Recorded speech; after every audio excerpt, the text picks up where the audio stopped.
Adapun kunut subuh sudah menjadi suatu hal yang ma'ruf, yang masyhur bahwasanya mazhab Syafi'i annal qunut masnun fi salati subhi daiman. Kata Imam Nawawi bahwasanya kunut subuh itu disunnahkan dalam salat subuh daiman, terus menerus. Baik itu dalam keadaan bencana atau tidak. Jadi ini adalah pendapat dalam mazhab Syafi'i, dianjurkan untuk kunut di setiap akhir salat subuh, ya di rakaat kedua salat subuh setelah ruku, dan itu terus menerus, artinya setiap salat. Bahkan dalam riwayat yang lain disebutkan dalam mazhab Syafi'i bahwasanya kalau seandainya mereka lupa kunut, maka mereka dianjurkan untuk sujud sahwi. Kata Imam Nawawi, was-sahih anna hadza mustahab. Kata Imam Nawawi, pendapat yang paling sahih dalam ini menurut Imam Nawawi adalah kunut ini adalah sunnah. Walau tarakal kunut fi subhi sajada lisahwi. Kalau seandainya dia lupa kunut dalam salat subuh, maka dia sujud untuk sujud sahwi. Ini pendapat Imam Syafi'i, ini yang pertama. Adapun pendapat ulama yang lainnya, dan ini mayoritas para ulama, jumhur para ulama mengatakan bahwasanya kunut subuh tidak disyariatkan. Itu menurut Imam Ahmad dan juga yang lainnya, Imam Ahmad dan Malik. Bahkan mazhab Abu Hanifah, ini yang paling keras ya terhadap kunut subuh. Mazhab Abu Hanifah sampai mengatakan bahwasanya kunut subuh itu bid'ah. Itu mazhab Abu Hanifah yang mengatakan bahwasanya kunut subuh itu adalah bid'ah. Maka di sini perlu kita pahami dengan baik, yang menjadi dasar dari Imam Syafi'i dan mazhab Syafi'i tentang kunut subuh ini adalah hadis Anas yang kita bacakan tadi, yang dibawakan oleh Imam Muslim. Yaitu di mana Nabi SAW, dalam riwayat lain disebutkan Nabi SAW membaca kunut subuh sampai beliau meninggal. Maka para ulama menggabungkan riwayat-riwayat Anas dan juga riwayat yang lainnya. Yang tadi disebutkan bahwasanya Nabi SAW, ada riwayat yang menjelaskan bahwasanya Nabi SAW baca kunut sampai beliau meninggal ketika sholat subuh. Itulah yang disebutkan oleh Imam Ibnul Qayyim rahimahullah, bahwasanya ini maksud dengan kunut tersebut adalah membaca atau berdiri lama ketika sholat subuh.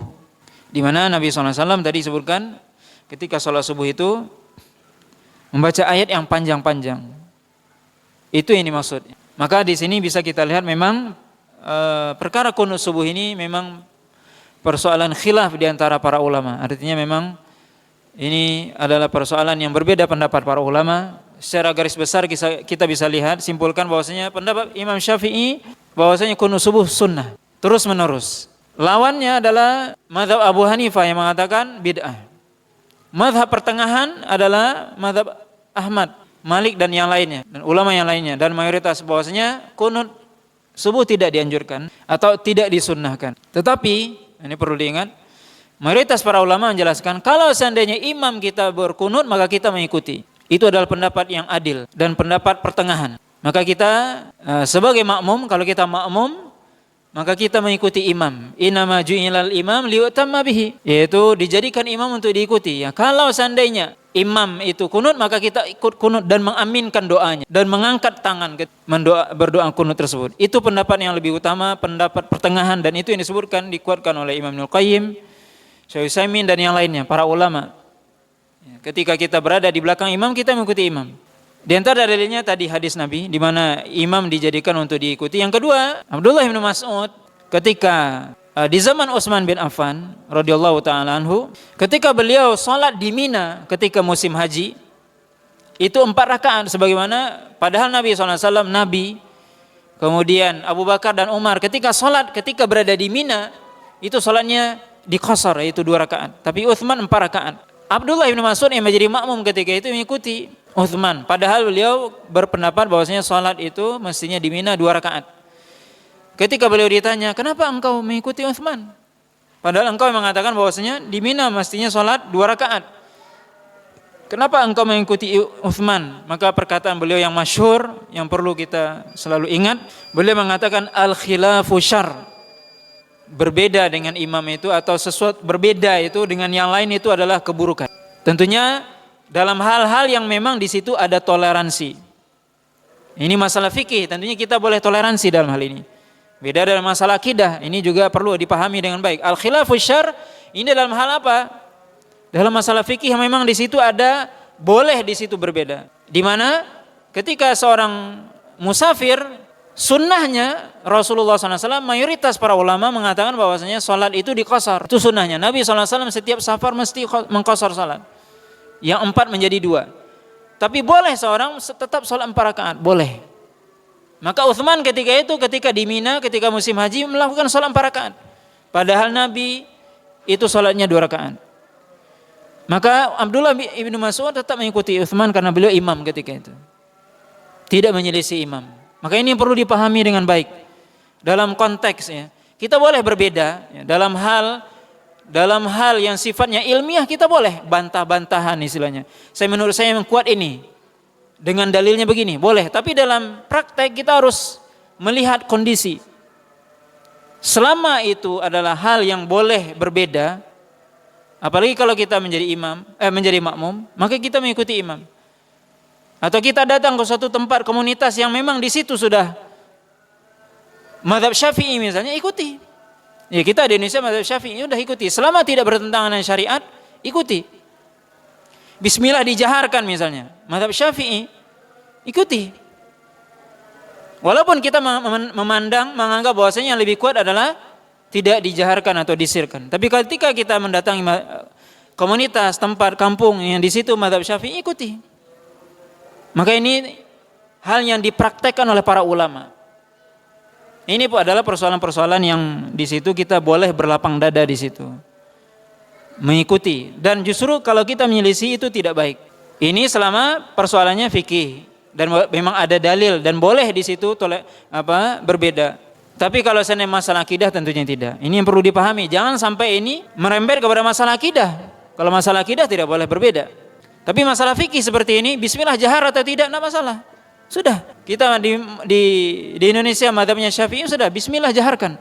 Anda datang ke kampung misalnya, sholatnya 23 rakaat tarawih, udah ikuti. Yang penting sholatnya tenang, jangan kencang-kencang. Tidak apa-apa, walaupun jumlahnya 23, tidak ada masalah. Anda datang ke kampung kemudian imam Anda kunut, ikuti kunut. Ikut mengaminkan, begitu seharusnya. Itu yang dilakukan oleh para ulama. Itu yang dinasihatkan oleh para ulama. Kecuali satu hal yang disebutkan, kecuali Anda menganggap bahwasanya kunut itu bid'ah. Tapi ini pendapat kata para ulama juga, artinya ya di sini memang ada perbedaan pendapat. Kecuali Anda mengatakan itu bid'ah sampai kepada taraf bid'ah, ya Anda tidak mengikut. Tapi kalau tidak belum sampai seperti itu, yaitu pendapat pertengahan, ya, pendapat pertengahan dalam hal ini adalah pendapat Imam Ahmad. Imam Syafi'i mengatakan sunnah kunut subuh. Imam Abu Hanifah mengatakan bid'ah. Ini bertentangan ini. Pertengahan mengatakan apa? Tidak disyariatkan. Makanya Imam Ibnul Qayyim mengatakan ya dalam Zadul Ma'ad bahwasanya bicara panjang lebar tentang masalah ini, bahwasanya pendapat yang lebih kuat ya adalah bahwasanya kunut ini tidak disyariatkan. Tapi kalau kita berada di belakang imam yang kunut, maka kita ikuti. Dan kita tidak sampai menyalahkan orang yang kunut. Nah, ini yang perlu dipahami juga. Kita berpendapat bahwasanya kunut tidak disyariatkan. Kunut subuh maksudnya. Tapi kita tidak menyalahkan orang yang berpendapat bahwasanya kunut itu sunnah. Begitu juga misalnya kita mengatakan bismillah itu disirkan. Kita tidak menyalahkan orang yang mengatakan bismillah itu dijaharkan. Tidak menyalahkan. Ini yang perlu dipahami. Kenapa? Karena semuanya ada dalilnya. Bismillah dijaharkan itu hadis Abu Hurairah. Bismillah sir itu hadis Anas. Semuanya ada dalilnya, semuanya ada hadisnya. Maka dalam hal ini, ya hal-hal seperti ini kita harus berlapang dada. Kenapa? Karena para imam berbicara tentunya ada dalilnya. Begitu juga kita dalam bermuamalah bersama masyarakat tentunya. Maka dalam hal ini tidak mudah kita yang mengatakan wah ini bid'ah ataupun dan sebagainya. Boleh saja kita mengatakan memilih pendapat yang lebih kuat itu hak kita. Itu pendapat pribadi, itu pengamalan pribadi. Saya menguatkan pendapat Imam Syafi'i, silakan. Saya menguatkan pendapat Imam Ahmad, silakan. Saya menguatkan pendapat Abu Hanifah, silakan. Itu pengamalan namanya. Saya lebih menguatkan ini, tidak ada masalah. Tapi dalam kita berinteraksi dengan orang lain, kita harus bersikap lapang dada. Ini yang perlu dipahami dengan baik. Dan inilah yang disebutkan oleh para ulama. Para ulama, bagaimana mereka ketika dalam hal-hal yang seperti ini ya berlapang dada, tidak ada masalah. Bahkan dikatakan Imam Ahmad itu ikuti imam ketika Imam Syafi'i menjadi imam atau orang di depan beliau menjadi imam kunut, maka beliau ikut kunut. Begitu seterusnya. Maka ini adalah suatu hal yang perlu ya kita pahami dengan sebaik-baiknya. Persoalan yang memang di situ ada persoalan khilaf, ya, kita boleh saja secara ilmiah kita memilih pendapat mana saja boleh. Tidak ada masalah. Oh, saya lebih menguatkan ini. Saya lebih menguatkan ini, tidak apa-apa. Itu pengamalan pribadi. Tapi sekali lagi ketika kita berhadapan dengan masyarakat, ketika kita berinteraksi dengan orang lain, maka kita harus saling menghormati. Ya, selama pendapatnya itu berdasarkan dalil, bukan mengikuti hawa nafsu, tapi ada dalilnya, maka kita tidak menyalahkan, tapi kita tentunya ya beramal dengan pendapat kita, tapi kita juga menghormati pendapat orang lain, tidak menyalahkan. Nah, ini ya dengan ini kita bisa menjaga tentunya persatuan di antara kaum muslimin, ya, bukan hanya karena masalah kunut misalnya kemudian bangun masjid lagi.